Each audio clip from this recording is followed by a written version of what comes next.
Have you ever been in that moment? Your cat is lying next to you, calm, quiet, almost like they trust you completely. So you reach out, slowly, gently. You start petting them, thinking, this is it, this is love. And then, out of nowhere, they turn and bite you. Not a playful nibble, not a warning you clearly saw coming, just a sudden, confusing bite. And now you're sitting there thinking, what did I do wrong? Because in your mind, you were doing everything right. You were being gentle. You were showing affection. You were trying to love them. But here's the part most people never realize. Your cat wasn't rejecting your love. They were reacting to something you didn't even notice.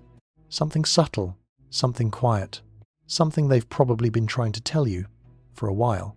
And if you've ever felt that mix of confusion and frustration, like your cat sends you completely opposite signals, 1 second leaning into your hand, the next second pushing you away, just pause for a second. Have you noticed that too?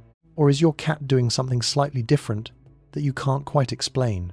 Because once you start seeing the pattern, everything begins to shift. The bites stop feeling random. The behavior stops feeling personal. And what used to feel like rejection starts to look a lot more like communication. And here's where it gets interesting. Because most of these bites, they don't start with the bite. They start way earlier, in tiny signals, in small changes in their body, in moments almost no one pays attention to. And once you see them, you can change everything about the way your cat responds to you, not by loving them less, but by finally understanding what love actually feels like. To them, the bite that comes from too much petting. It always starts the same way. Your cat leans into your hand. They press their head against you, maybe even purr. And in that moment, it feels like they want more. So you keep going. A few more strokes, a little longer than before, because why wouldn't you? They liked it a second ago. But here's what most people get wrong. Your cat didn't suddenly change their mind. Their body just reached a limit. Cats have incredibly sensitive nerve endings under their skin. What feels good at first can quietly build into something overwhelming. And the scary part is, they don't say it the way you expect. They don't pull away immediately. They don't always make a sound. Instead, the signals are subtle. A tail that starts flicking, ears turning slightly sideways, a tiny ripple across their back. And if those signals get missed, the bite comes next. Not out of anger, not out of hate, but as the clearest way they know how to say, that's enough. And once you see it this way, that bite stops being a betrayal. It becomes a boundary. 2, you're touching the wrong places without realizing it. Most people pet their cat the same way, every single time. Long strokes down the back, a quick rub on the belly, maybe even a squeeze near the tail. It feels natural. It feels affectionate. But to your cat, that experience can feel completely different, because not every part of their body is meant to be touched. And here's the part most people miss. Your cat's favorite spots, too, are not random. They're specific. The cheeks, the base of the ears, under the chin. These are scent gland areas, places that are deeply connected to comfort and safety. When you touch them slowly, your cat doesn't just enjoy it, their body actually relaxes. But when you move to the belly, or the base of the tail, everything changes. Those areas are sensitive, vulnerable, easy to overstimulate. So even if your cat rolls over, even if they show you their belly, that's not an invitation, that's trust. And when that trust gets misunderstood, the bite becomes their way of taking it back. Not because they don't love you, but because you touched a place they weren't ready to share. 3, the love bite that gets misunderstood. Not every bite means your cat is upset. And this is where things get confusing. Because sometimes, your cat bites you, right in the middle of what feels like a perfect moment. They're purring, their body is relaxed, they're leaning into your hand. And then, a quick bite, but no hissing, no ears back, no running away. So what was that? This is what many behaviorists call a love bite. It's not aggression. It's communication. In the wild, cats use gentle bites during social interaction, especially when they're overstimulated, or when the emotion gets too intense. Think of it like this. Your cat is enjoying the moment, but the feeling builds up faster than they can process. So, instead of pulling away, they release that energy through a quick bite. It's not meant to hurt. It's meant to regulate. But here's the part that changes everything. If you ignore that signal and keep petting, that soft bite can turn into a real one. Because what started as, this is a bit much, becomes, I need you to stop now.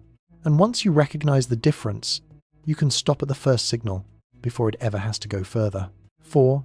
They're trying to control the distance between you.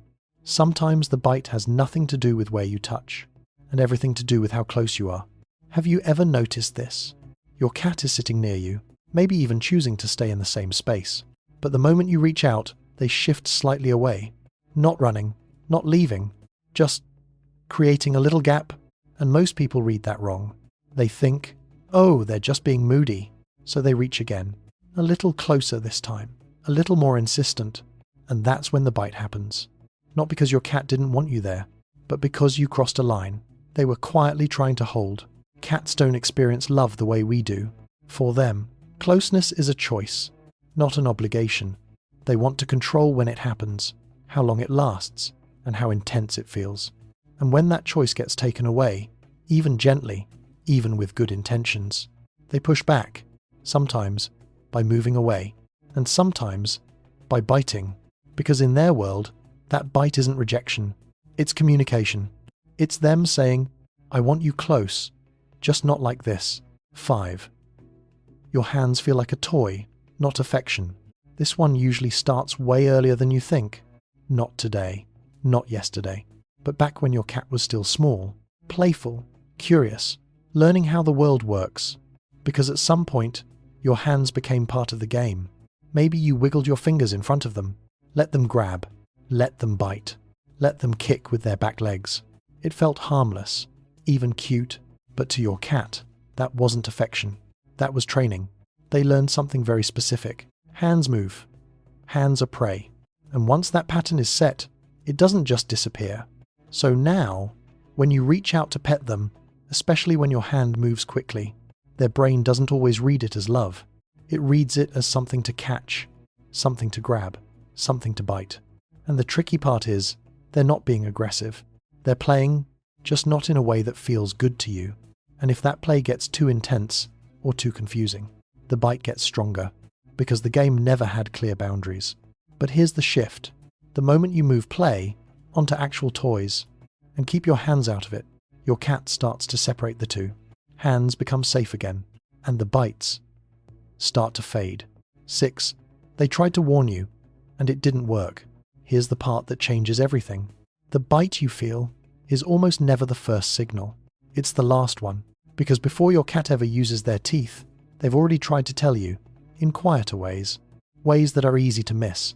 A slight turn of the head, a pause in the purring, eyes that open just a little wider. Maybe their tail starts moving, not big, just a slow flick. Their ears shift, not flat, just not relaxed anymore. These are all signals, soft ones. In for 7. Your cat saying, something doesn't feel right. But when those signals don't change anything, when the hand keeps moving, when the petting doesn't stop, they have to escalate. And that's when the bite happens. Not because they skipped steps, but because the earlier steps didn't work. And once you see it like this, that bite stops being sudden. You realize it was building the whole time. You just didn't see it. And here's the shift. The moment you start responding to the first tiny signs, your cat doesn't need to go further, because for the first time, they feel like you're actually listening.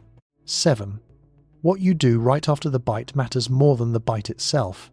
The moment your cat bites you, everything in you wants to react. Pull your hand back fast. Say something loud. Maybe even push them away. It's automatic. But here's what most people don't realize. What you do in the next few seconds can either build trust or quietly damage it. Because your cat isn't thinking, I did something wrong. They're thinking, I finally got my message across. So if your response feels sudden, loud, or unpredictable, their brain connects you with that discomfort, not the moment before, and that's how confusion starts. But here's the shift. Instead of reacting fast, slow everything down. Pause. Keep your body still. Gently stop the interaction. No punishment. No raised voice. Just space. Because in your cat's world, that's clarity. They learn something simple. Because when I say stop, it works. And when that happens, they don't need to bite as hard next time. Or sometimes, they don't need to bite at all. Because for the first time, your cat feels like they can set a boundary. and you'll actually respect it. So here's the truth. Your cat biting you was never about pushing you away. It was never about them being mean, or ungrateful, or difficult. It was about something much quieter than that. It was about a moment where what you felt as love didn't feel the same way to them.